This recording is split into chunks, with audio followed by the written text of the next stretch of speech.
네, 현직 검사가 소환돼 조사를 받았고 윤석열 전 검찰총장 대변인을 지낸 이동훈 전 조선일보 논설위원도 경찰에 출석해 조사를 받았습니다. 이른바 가짜 수산업자 사건 파장이 정치권으로도 계속 확산하고 있습니다. 양지열 변호사와 내용을 좀 살펴보도록 하겠습니다.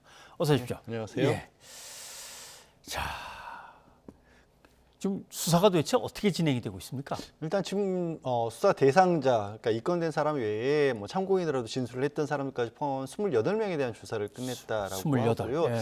그리고 이제 이모 부장검사를 시작으로 해서 두 번째 인물까지 소환 조사를 했다라는 것은 대개 경찰이든 뭐 검찰에서도 마찬가지입니다만 주변 조사를 다 하고 예. 참고인 조사를 한다거나 아니면 객관적인 증거 소집을 한 이후에 확인 과정에 들어갔을 때 이제 당사자들을 소환을 하지 않습니까? 그렇게 보면 거의 마무리 단계, 경찰 수사 단계 마무리 단계에 들어가는 게 아닌가 싶습니다. 예. 이동훈 전 의원은 경찰 조사를 이제 마치고 나오면서 정치 공작이다라고 얘기를 했어요. 한번 일단 들어보죠. 무슨 얘기인지. 여권 정권에 사람이라는 사람이 찾아온 적이 있습니다.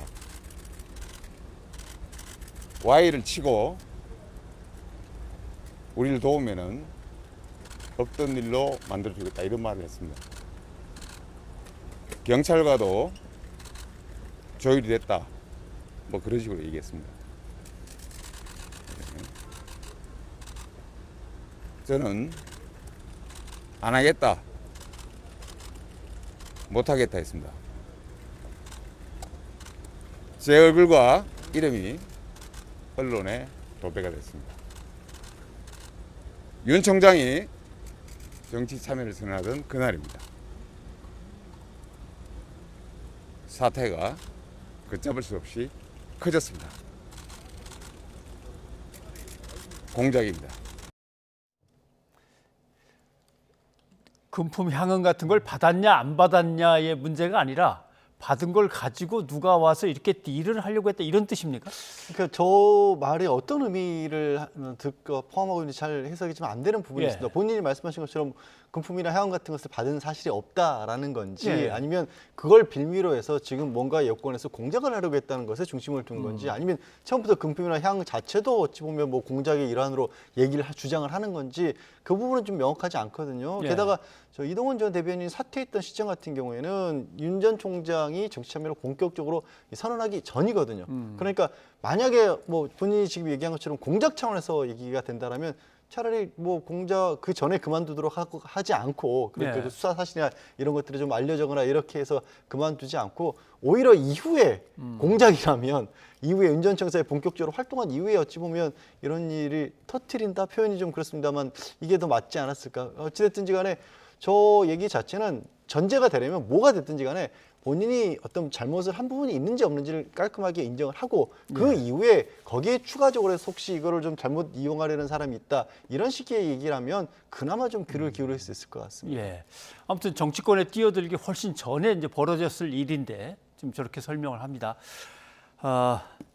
다른 언론인들도 뭐 한 명이 아니고 계속 이제 연루가 되기 때문에 참 난감합니다. 기자협회 윤리 강령에는 틀림없이 기자 신분을 이용해서 부당한 이득을 챙기지 않고 취재원으로부터 제공되는 어떠한 사적인 도움도 받지 않는다.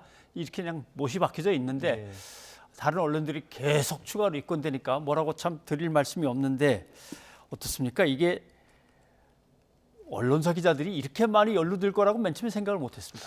그러게요. 최근에 더군다나 이제 뭐 앵커라든가 지금 이동훈 전 대변인 같은 경우도 방송 활동도 활발히 공개적으로 하고 있었던 인물이었기 그렇죠. 때문에 얼굴이 알려진 상황에서 그렇게 쉽게 행동할 수 있었을까 그 부분이 참 의아하긴 합니다. 게다가 말씀하신 것처럼 애초에 알려진 것과 더해서 지금 중앙일간지 기자랑 종합편성 채널 기자가 또 추가로 입건이 됐다라는 거거든요. 그러면 지금 모양만 놓고 보면 구조를 놓고 봤을 때 언론계 인사들, 검찰, 게다가 이제 이 사기를 하는데 정치권도 동원이 됐거나 피해자들도 있는 거 아니겠습니까?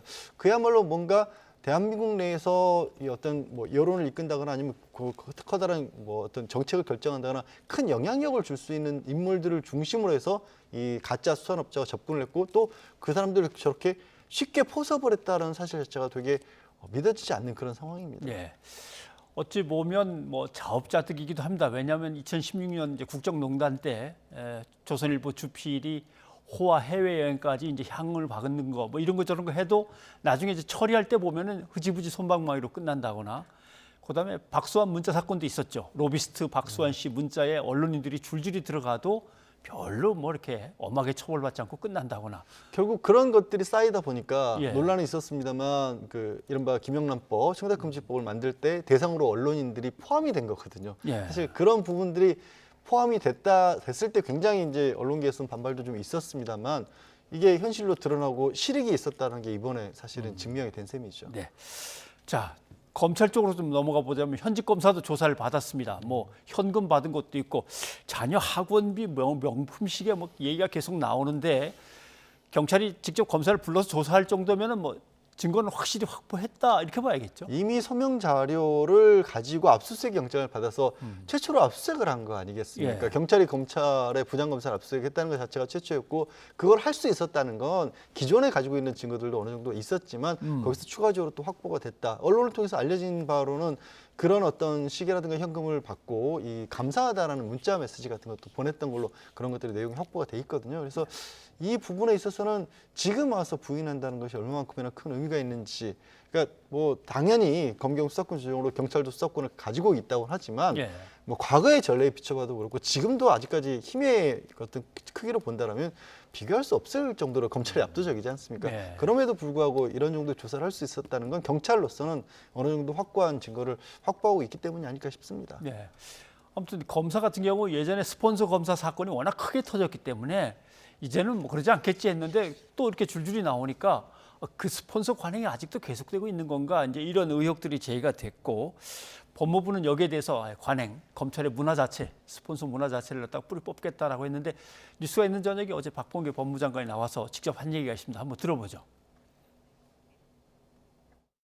스폰서 문화라고 지금 이제 그 가짜 수산업자로 불거진 그러한 어떤 향응 문화 소개시켜주고 소개를 받는 그러한 잘못된 문화가 있는데 그런 문화가 여전히 꺼지지 않고 없어지지 않고 그대로 잔존하는 것인지 아니면 지금 수사를 받고 있는 이 검사의 하나는 특수한 것인지라는 것을 지금 우리 감찰관실에서 아주 체계적인 계획을 세워가지고 감찰에 지금 돌입을 한 상태입니다.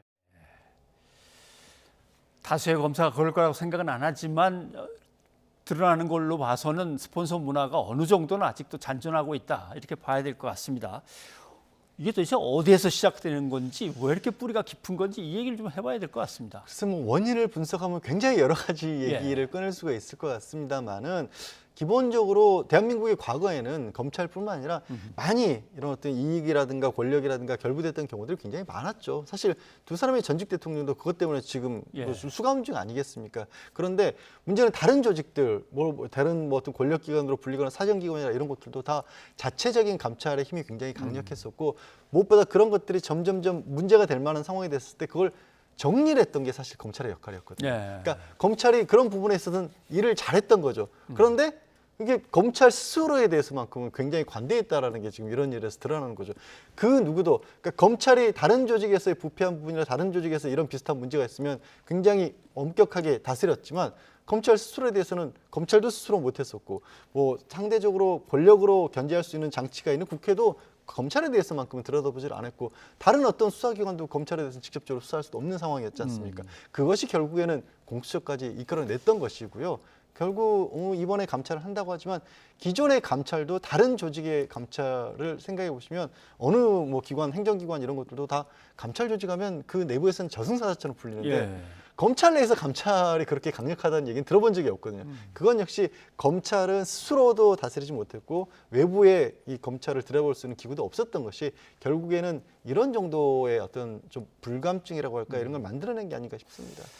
아무튼 지켜본 바로는 이제 기자도 걸려 있대, 검사도 걸렸대, 전직 정치인도 있대, 뭐 이렇게 하지만 사실은 브로커를 중심으로 해서 기자 등 언론, 그 다음에 검사 등 검찰, 그 다음에 이제 정치인 이게 어떻게 보면 한 우리 사회에서 카르텔이 이제 형성돼 있는 겁니다, 그죠? 그렇죠. 한 예. 묶음처럼 사실은 움직이는 각각이 부분 아닙니다, 분명히 사실. 있죠. 가만히 예. 보면 저 카르텔이 더 무서운 거죠. 저런 것들을 이제 뿌리를 뽑아야 되는 건데 자, 또 하나 박영수 특검도 걸려 있습니다. 외제차를 렌트하는데 도움을 받았다는 것, 그다음에 뭐 수산물도 받은 적이 있다라고 하는데 특별검사, 특검이라는 사람의 청탁금지법상의 지위가 공직자가 아니다. 공무상의 뭐 사인 이렇게 됩니까? 이게 무슨 뜻입니까? 공무수탁 사인이라고. 공무를 수탁, 예. 잠깐 위임받은 예. 사인. 예를 들어서 이런 거죠. 사립대학교 총장은 공무원이 아니죠. 그렇죠. 그런데 대학 학위를 주지 않습니까? 예. 이럴 경우에 이제 공무를 위임받은 아하. 행사할 수 있는 권한을 받은 개인이다, 예. 사인이다 이렇게 이제 주로 행정법에서 쓰는 그런 용어입니다. 예. 이제 그런데 이제 박영수 특검의 주장은 뭐냐면 수사를 지금 진행 중인 상황이 아니고 이제는 네. 재판만 남은 상황, 공소만 유지하는 역할이지 않습니까? 지금 특검법에 따라더라도 공소를 유지하는 역할일 때는 변호사를 겸직할 수 있다라고 돼 있습니다. 그러니까 그러니까 사인으로서의 신분이 더 무게가 있는 거고 예. 이 형사 소출을 하고 있는 사법기관으로서 무게가 있는 게 아니다라는 그런 주장을 지금 하고 계신 거죠. 공무 수탁 사인. 저도 뭐 몇 번 이제 이런저런 자문위원이나 전문위원 같은 걸 해보니까 짐작 가는 바는 있습니다. 어떤 경우는 그 심사를 맡은 기간만 그렇습니다. 공인으로서 공무원처럼 치는 처분받는, 겁니다. 예. 어떨 때는 그 직함을 갖고 있는 위촉받은 기간 전 기간에 대해서 공인으로 취급을 한다든가 뭐 이런 차이를 살짝 얘기하려고 하는 것 같아요. 그러니까 박영수 특검의 얘기는 자신이 그런 것들을 제공을 받았더라도 특검이 특별검사라는 지위에 있었기 때문에 받은 건 아니다라는 그런 말씀이신 거죠. 아무튼 뭐 그렇게 해서 조금 이렇게 빠져나갈 길을 아마 살피는 것 같긴 한데, 근데 따지고 보면 청탁 받지 말라는데 왜 받았습니까라는 청탁금지법이 아니라 이건 어떤 의미에서는 뇌물이라고 봐야 되는 거 아니냐 이런 의견도 많습니다. 결국 지금 경찰이 추가적으로 소환 조사를 하면서 가장 중점을 두고 있는 부분은 입건을 해서 조사를 하는 것은 청탁금지법으로 조사를 하고 있지만 예, 예. 혹시라도 그것이 대과관계가 있느냐 이 부분을 지금 찾으려 하는 거겠죠. 왜냐하면 청탁금지법은 사실 그 규정 자체를 놓고 봤었을 때 굉장히 우리 사회에는 중요한 역할을 하지만 이 처벌 수위로 봤을 때 높은 건 아니거든요. 예. 그 금액 자체도 그렇게 높은 건 아니기 때문에 또 부정적인 영향을 사전적으로 차단하는 의미가 있는 거지 이게 정말로 큰 범죄로 나가려고 하기 위해서 만들어 놓은 법은 아니거든요. 그러니까 혹시라도 지금 대상이 된 인물들 중에 뇌물죄를 적용할 수 있는 그런 사안은 없는지 이게 앞으로 이제 수사의 초점일 겁니다. 뭐 공직자들 옆에서 취재를 하다 보니까 결국 느껴지는 건 사람이 청렴하고 깨끗하면 카리스마와 리더십이 생기더라고요. 네. 그렇게 이끌어가야 되는데 뭐 여기저기서 뭐 챙기고 호방하게 베풀고 이런 걸 리더십으로 착각하고 있는 거 아닌가, 그런 문화는 사라져야겠다 이런 생각을 해봅니다. 예, 양 변호사님 오늘 여기까지 듣겠습니다. 고맙습니다. 고맙습니다.